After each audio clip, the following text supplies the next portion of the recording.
പ്രേമ, ഈ വെനസ്വേലയുടെ വ്യോമ അതിർത്തി അമേരിക്ക അടച്ചു. സാധാരണ അങ്ങനെ സംഭവിക്കാൻ സാധ്യത ഉള്ളതല്ല. അപ്പോൾ ഇങ്ങനെ അമേരിക്കയും വെനസ്വേലയും തമ്മിൽ ഇങ്ങനെ വ്യോമാതിർത്തി വെനസ്വേലയുടെ വ്യോമാതിർത്തി അമേരിക്ക അടയ്ക്കുന്നു.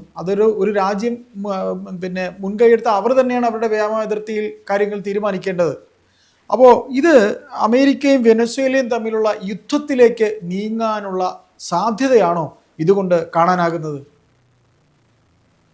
ചേട്ടാ, അങ്ങനെ തന്നെയാണ് കാര്യങ്ങൾ ഇപ്പം പോയിക്കൊണ്ടിരിക്കുന്നത്. കാരണം കഴിഞ്ഞ ഒരു മാസത്തിലധികമായിട്ട് വെനസ്വേലയെ ചുറ്റി വരിഞ്ഞ് അമേരിക്കൻ സേന അവിടെ നിലകൊള്ളുകയാണ്. അതിന് അമേരിക്ക പറയുന്ന ന്യായീകരണം ഈ വെനസ്വേല കേന്ദ്രീകരിച്ച് അല്ലെങ്കിൽ അവരുടെ സമുദ്ര മേഖല കേന്ദ്രീകരിച്ച് വ്യാപകമായി മയക്കുമരുന്ന് കള്ളക്കടത്ത് നടക്കുന്നു, അല്ലെങ്കിൽ മനുഷ്യക്കടത്ത് നടക്കുന്നു. അതിനെ ചെറുക്കുന്നതിന് വേണ്ടിയിട്ടാണ് അമേരിക്കൻ സേന നിലകൊള്ളുന്നത് എന്നാണ് ട്രംപിന്റെ വാദം. അപ്പൊ അതിനു വേണ്ടിയിട്ട് ലോകത്തിലെ ഏറ്റവും വലിയ യുദ്ധവാഹിനി വിമാനമായ USS ജെറാൾഡ് ഫോർഡ് എന്ന് പറയുന്ന ഭീമൻ ഒരു വിമാനവാഹിനി കപ്പലും അമേരിക്കയുടെ തന്നെ മറ്റു പടക്കപ്പലുകളുമെല്ലാം ഈ വെനസ്വേലയുടെ സമുദ്രാതിർത്തിയോട് ചേർന്ന് നിലകൊള്ളുന്നുണ്ട്. ഏതാണ്ട് 15,000-ലധികം സൈനികരും ഈ വിവിധ കപ്പലുകളിലായിട്ടുണ്ട്. അപ്പൊ ഇതിനോടകം തന്നെ ഈ കള്ളക്കടത്ത് എന്ന പേരിൽ നടക്കുന്ന മയക്കുമരുന്ന് കടത്ത് എന്നൊക്കെയാണ് അമേരിക്ക ന്യായീകരിക്കുന്നത്. 21 ബോട്ടുകൾക്ക് നേരെ അമേരിക്കൻ സേന ആക്രമണം നടത്തി. അതിൽ 80 പേർ കൊല്ലപ്പെടുകയും ചെയ്തു. അപ്പോൾ അമേരിക്ക ഇക്കാര്യം പറഞ്ഞ് വാസ്തവത്തിൽ വെനസ്വേലയുടെ പ്രദേശത്ത് ഒരു സംഘർഷാന്തരീക്ഷം സൃഷ്ടിക്കുന്നത് വെനസ്വേലയിലെ നിലവിലെ അവിടുത്തെ ഭരണകർത്താവ് നിക്കോളാസ് മദുറോ എന്നാണ് അദ്ദേഹത്തിന്റെ പേര്. അദ്ദേഹത്തെ സ്ഥാനഭ്രഷ്ടനാക്കുക എന്നുള്ളതാണ്. ഇപ്പൊ വെനസ്വേലയുടെ പ്രസിഡന്റ് പദവിയിലേക്ക് അദ്ദേഹം 3ാമത് തവണയാണ് തെരഞ്ഞെടുക്കപ്പെടുന്നത്. അപ്പൊ ഈ 3ാമത് തവണയും ഈ തെരഞ്ഞെടുപ്പ് നടപടിക്രമങ്ങളൊക്കെ അട്ടിമറിച്ചുകൊണ്ടാണ് ഇദ്ദേഹം തെരഞ്ഞെടുക്കപ്പെട്ടത് എന്നുള്ളതാണ് അമേരിക്കയുടെ വാദം. അതുകൊണ്ട് തന്നെ നിക്കോളാസ് മദുറോയെ വെനസ്വേലയുടെ പ്രസിഡന്റ് എന്ന പദവിയിലേക്ക് അമേരിക്ക അംഗീകരിക്കുന്നതേ ഇല്ല. പകരം അവിടുത്തെ പ്രതിപക്ഷ നേതാവിനെയാണ് അമേരിക്ക അംഗീകരിക്കുന്നത്. കഴിഞ്ഞ തവണയും അങ്ങനെ തന്നെ ആയിരുന്നു. അപ്പൊ ഇദ്ദേഹം ഒരു തീവ്രവാദിയാണ്, മയക്കുമരുന്ന് കള്ളക്കടത്ത് സംഘത്തലവൻ നേതാവാണ് എന്നൊക്കെയാണ് അമേരിക്ക വാദിക്കുന്നത്. കാരണം ഈ വെനസ്വേല കേന്ദ്രീകരിച്ച് പ്രവർത്തിക്കുന്ന കാർട്ടൽ ഡെ ലോസ് സോളോസ് എന്ന് പറയുന്ന ഒരു മയക്കുമരുന്ന് കള്ളക്കടത്ത് സംഘമുണ്ട്. അപ്പൊ അത് ഈ നിക്കോളാസ് മദുറോയുടെ നിയന്ത്രണത്തിന്റെ കീഴിലുള്ള ഒരു സംഘടനയാണെന്നുള്ളതാണ് അമേരിക്കയുടെ വാദം.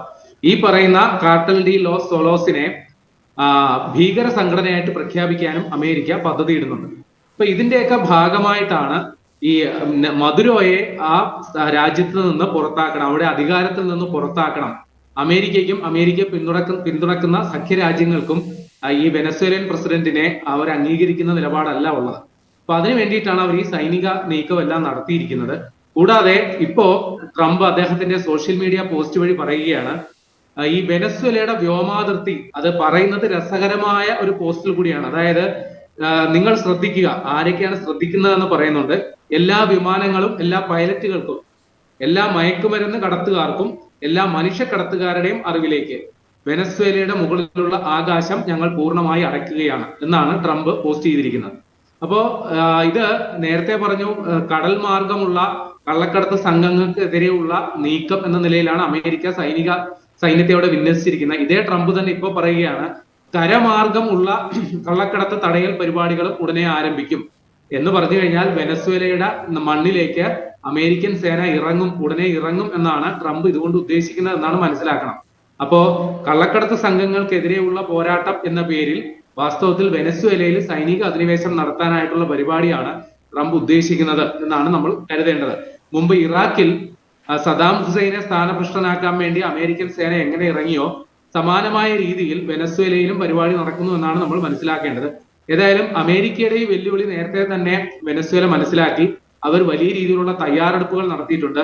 വലിയ രീതിയിൽ സൈനിക അഭ്യാസവും മറ്റ് കാര്യങ്ങളുമൊക്കെ വെനസ്വേലയും ചെയ്യുന്നുണ്ട്. അപ്പോ ഒരു ഏകപക്ഷീയമായിരിക്കില്ല, ഒരു സംഘർഷം ഉണ്ടായാൽ ഏറ്റുമുട്ടൽ ഉണ്ടാകും എന്നുള്ളത് ഉറപ്പാണ്.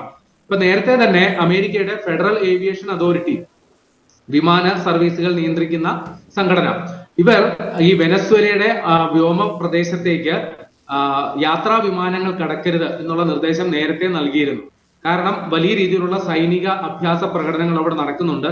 വെനസ്വേലയുടെ സൈന്യത്തിന്റെ ചില കാര്യങ്ങൾ ഈ വ്യോമ മേഖലയിൽ കാണുന്നുണ്ട്. അതുകൊണ്ട് അത് യാത്രാ വിമാനങ്ങൾക്ക് സുരക്ഷാ ഭീഷണി ഉണ്ട് എന്ന് പറഞ്ഞുകൊണ്ടാണ് ഫെഡറൽ ഏവിയേഷൻ അതോറിറ്റി ഇത്തരത്തിൽ നിർദ്ദേശം കൊടുത്തത്. പല അമേരിക്കൻ കമ്പനികളും സ്വകാര്യ വിമാന കമ്പനികൾ അടക്കം വെനസ്വേലയുടെ വ്യോമാതിർത്തിയിലോട്ട് കടക്കാതെ ഉള്ള മാർഗങ്ങളാണ് ഇപ്പോൾ യാത്ര ചെയ്യുന്നത്. ചില കാർഗോ വിമാനങ്ങൾ ഇപ്പോഴും വെനസ്വേലയിലോട്ട് പോകുന്നുണ്ട് എന്നുള്ളതാണ് മനസ്സിലാക്കേണ്ടത്. ഏതായാലും വെനസ്വേലയുടെ രണ്ട് ഭാഗവും, ഒന്ന് കരീബിയൻ കടലിലും ഒന്ന് പസഫിക്കിലും അമേരിക്ക സേനാ വിന്യാസത്തെ ഇറക്കിയിട്ടുണ്ട്. അപ്പൊ ഇവരെ വരിഞ്ഞു മുറുക്കുക എന്നുള്ളതാണ് വാദം. അപ്പൊ അമേരിക്ക പറയുന്നത് അമേരിക്കയുടെ തൊട്ടിപ്പുറത്ത് കിടക്കുന്ന മെക്സിക്കോ, അത് കഴിഞ്ഞാണ് ഈ വെനസ്വേല. അതായത് ഇത് വടക്കേ അമേരിക്കൻ ആണ്, വടക്കേ അമേരിക്കൻ രാജ്യങ്ങളുടെ കൂട്ടത്തിലുള്ളതാണ് ഈ വെനസ്വേല.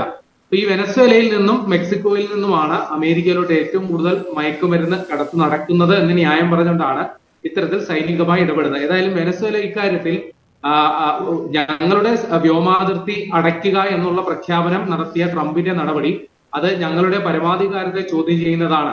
ഇക്കാര്യത്തിൽ അന്താരാഷ്ട്ര സമൂഹം ഇടപെടണം, ഐക്യരാഷ്ട്ര സഭയടക്കമുള്ള ഏജൻസികൾ ഇക്കാര്യത്തിൽ നിലപാട് വ്യക്തമാക്കണമെന്നുള്ളതാണ് വെനസ്വേലയുടെ ആവശ്യം. ഏതായാലും അമേരിക്കയെ സംബന്ധിച്ച് അഫ്ഗാനിൽ അവരുടെ സൈന്യത്തെ പിൻവലിച്ചു, അവിടുത്തെ പരിപാടികളെല്ലാം അവസാനിപ്പിച്ചു. ഇറാഖിൽ അവരുടെ സൈനിക സാന്നിധ്യമുണ്ട്, ഇറാനിൽ അവർ സൈനികമായി ഇടപെട്ടു. ഈ പരിപാടികൾക്കൊക്കെ ശേഷം അടുത്ത സൈനിക ഇടപെടൽ നടത്തുന്ന ഒരിടമായിട്ട് വെനസ്വേല മാറും എന്നുള്ളതാണ്. ഇപ്പോൾ നമ്മൾ ഈ പൊതുവെ പറയുമ്പോൾ വെനസ്വേലയിലെ നിക്കോളാസ് മദുരോയെ സ്ഥാനഭ്രഷ്ടനാക്കുക എന്ന ന്യായമാണ് അമേരിക്ക പറയുന്നതെങ്കിലും വാസ്തവത്തിൽ വെനസ്വേലയിൽ വൻതോതിൽ എണ്ണ നിക്ഷേപം ഉണ്ട് എന്നുള്ളതാണ് വാസ്തവം. അപ്പൊ അമേരിക്കയുടെ യഥാർത്ഥ കണ്ണ് നിക്കോളാസ് മദുരോയല്ല, അവിടെയുള്ള വൻതോതിലുള്ള എണ്ണ നിക്ഷേപത്തിലാണ് എന്നുള്ളതാണ് ആക്ഷേപം വരുന്നത്. ഏതായാലും വരുന്ന ദിവസങ്ങളിൽ ഇതുമായി ബന്ധപ്പെട്ടുള്ള കൂടുതൽ സംഭവ വികാസങ്ങൾ ഉണ്ടാകും എന്ന് തന്നെയാണ് മനസ്സിലാക്കേണ്ടത്. അമേരിക്കൻ സേന അവർ ഈ മയക്കുമരുന്ന് കള്ളക്കടത്ത് സംഘങ്ങൾക്കെതിരെ നടത്തുന്ന പോരാട്ടം കരയിലേക്കും വ്യാപിപ്പിക്കും എന്ന് പറയുന്നതിന്റെ അർത്ഥം വരുന്ന ദിവസങ്ങളിൽ തന്നെ അമേരിക്കൻ സേന വെനസ്വേലൻ അധിനിവേശം നടത്തും എന്ന് തന്നെയാണ്.